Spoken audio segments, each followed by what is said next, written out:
손흥민이 이렇게까지 신나 보이는 건 처음이었습니다. 프로 데뷔 후 15년 만에 첫 우승으로 무관의 한을 풀었으니 그럴만도 했습니다. 토트넘은 유로파리그 결승전에서 맨체스터 유나이티드를 1대0으로 꺾었습니다.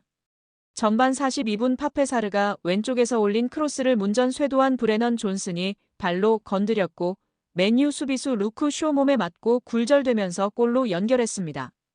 예상과 달리 선발 명단에서 제외된 손흥민은 후반 22분 주장 완장을 건네받고 왼쪽 윙포워드로 교체 투입됐습니다. 손흥민은 드리블 돌파와 프리킥으로 역습을 이끌었고 수비에도 적극 가담했습니다. 종료 휘슬이 울리자 손흥민은 팀 동료 제임스 매디슨과 부둥켜 안고 흐느꼈습니다. 손흥민의 서사를 아는 사람이라면 감동할 수밖에 없는 장면이었습니다. 손흥민은 레버쿠젠을 거쳐 23살이던 2015년 토트넘으로 이적해 프리미어리그 득점왕과 푸슈카시상 등을 숱한 개인상을 수상했습니다. 10년간 자신이 사랑하는 토트넘에서 450경기 이상을 뛰며 청춘을 바쳤지만 우승과는 인연은 없었습니다. 2016년도 시즌 EPL, 2018년도 시즌 유럽 챔피언스리그, 2020년도 시즌 리그컵 모두 준우승에 그쳐 아쉬움에 눈물을 쏟았었습니다. 토트넘 팬인 영화 스파이더맨 주인공 톰 홀랜드는 지난 2023년 토트넘은 우승한 적이 없어 응원하기 정말 어렵다. 손흥민과 해리 케인은 레알 마드리드로 가라고 말하고 싶다고 추천할 정도였습니다. 지난 시즌 바이에른 뮌헨으로 떠난 케인은 올 시즌 분데스리가 우승을 차지해 무관에서 벗어났습니다. 6년 전 리버풀과의 유럽 챔피언스리그 결승전에 나선 토트넘 선발 11명 중 지금까지 남은 유일한 선수는 손흥민 뿐입니다. 못 떠난 게 아니라 안 떠난 손흥민은 마지막 우승이 2008년 리그컵이었던 토트넘에 17년 만에 우승컵을 안기며 극적인 드라마를 완성했습니다. 허리춤에 태극기를 두른 잉글랜드 프로축구 토트넘 호스퍼 손흥민이 이제 당신은 레전드인가요란 TNT 스포츠 진행자의 질문에 격양된 목소리로 답했습니다. 네. 레전드라고 하죠. 안 될 게 뭐가 있겠어요. 오늘만큼은요. 한국 축구에서 차범근, 박지성을 1, 2등, 자신을 3등으로 꼽으며 한껏 낮추던 평소 모습과 달랐습니다. 손흥민은 토트넘에서 17년간 누구도 우승을 해내지 못했다. 난 세상에서 가장 행복한 사람이라고도 했습니다. 손흥민은 트로피를 들어올리는데 누가 밀어서 박았다며 이마에 난 상처를 보여주면서도 웃었습니다. 축하 파티를 하다가 내일 비행기를 놓칠 수도 있는데 일요일 프리미어리그 브라이튼전 취소는 어떤가라는 농담도 했습니다. 여기에 라커룸에서 발을 동동 구르는 깨방정을 떨며 15달하는 우승 트로피를 들까 말까 하면서 개다리춤을 연일 추다가 결국 5번 만에 트로피를 번쩍 들어 올린 영상이 축구 커뮤니티에서 화제가 되고 있습니다. 축구 팬들은 우리 흥민이 정말 많이 신나 보인다 보기 좋다. 내가 더 행복하다. 우리 개다리춤 영국에 전파하고 있네. 5번은 좀 심한 것 같은데 등의 반응을 보이며 축하해주고 있는 모습입니다. 손흥민의 토트넘의 유로파 우승 이후 충격적인 소식이 전해지며 화제입니다.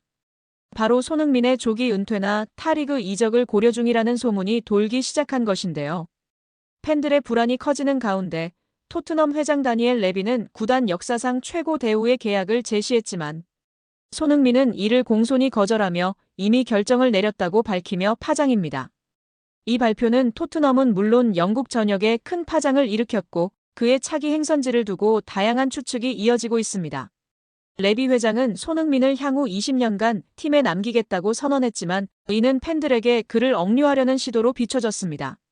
손흥민의 존재는 경기력뿐 아니라 상업적 가치 측면에서도 막대한 영향력을 지녔기에 토트넘은 그에게 크게 의존하고 있었고 그의 이탈은 클럽의 글로벌 입지에도 타격이 될 수 있었음입니다.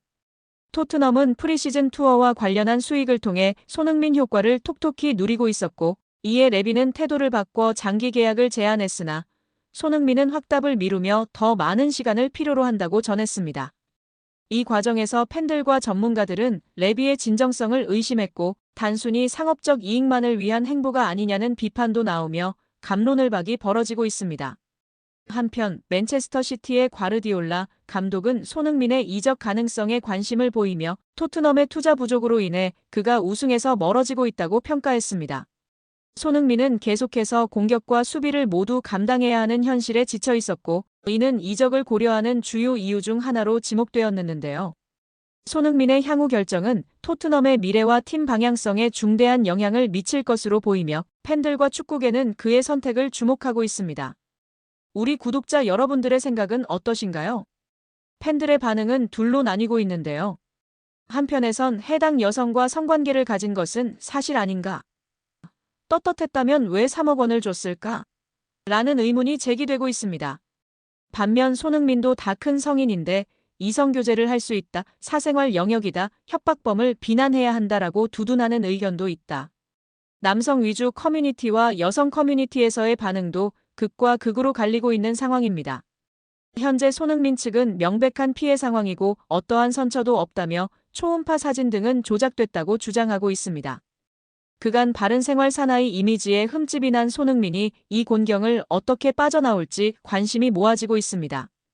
특히 손흥민의 소속팀 토트넘은 오는 22일 맨체스터 유나이티드와의 유로파리그 결승전을 앞두고 있어 이번 사건이 그의 경기력에 영향을 미칠지에 대한 우려도 나오고 있습니다.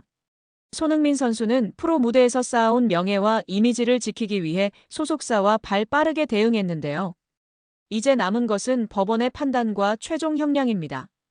허위 사실을 통해 금품을 뜯어내고 인격을 침해한 범죄가 엄정하게 심판받아야 유사범죄가 근절될 수 있을 것이라고 생각합니다.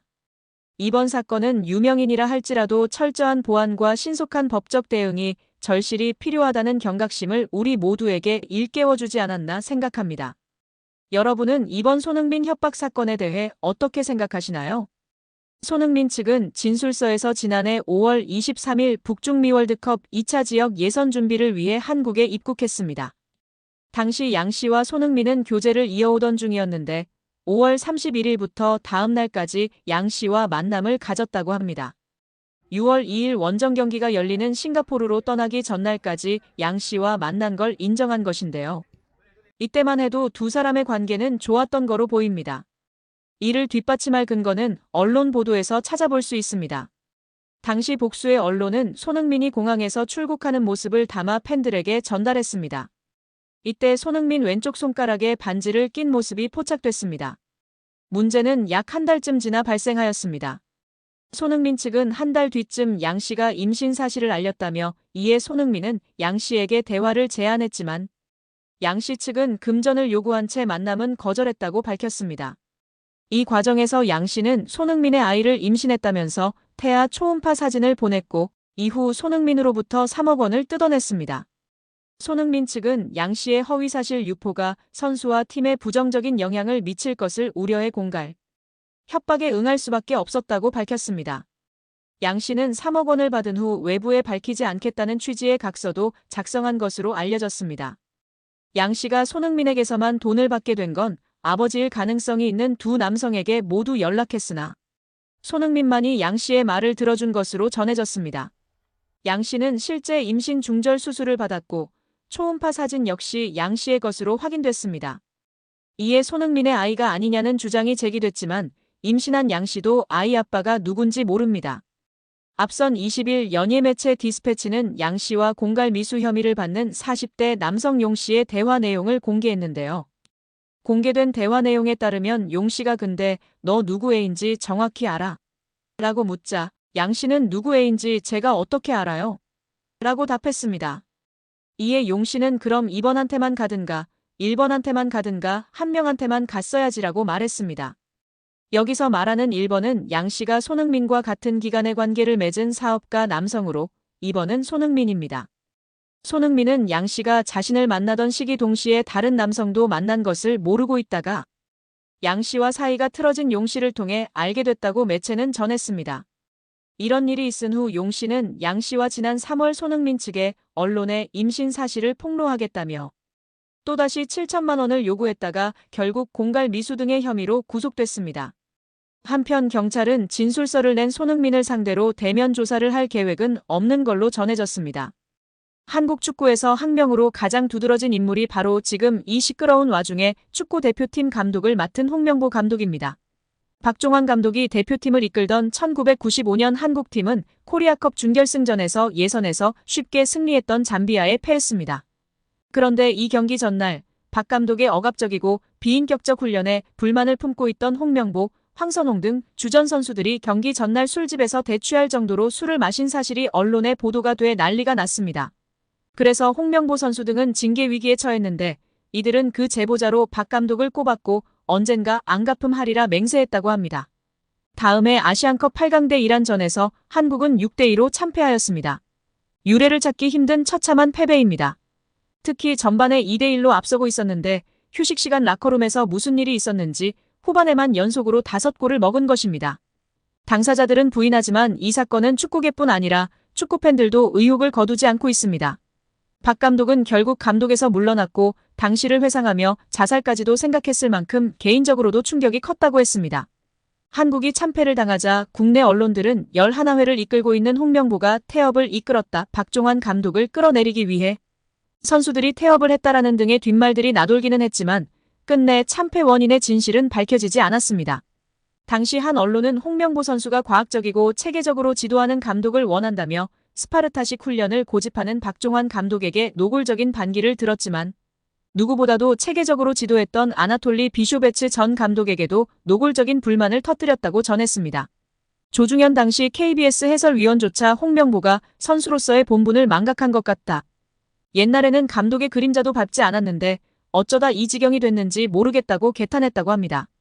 하석주 전 전남 감독은 최근 언론 매체 오센과의 인터뷰에서 11회는 그냥 봉사단체다. 내가 회장을 맡고 있다. 라고 밝힐 뿐 특별한 이야기는 하지 않았었습니다.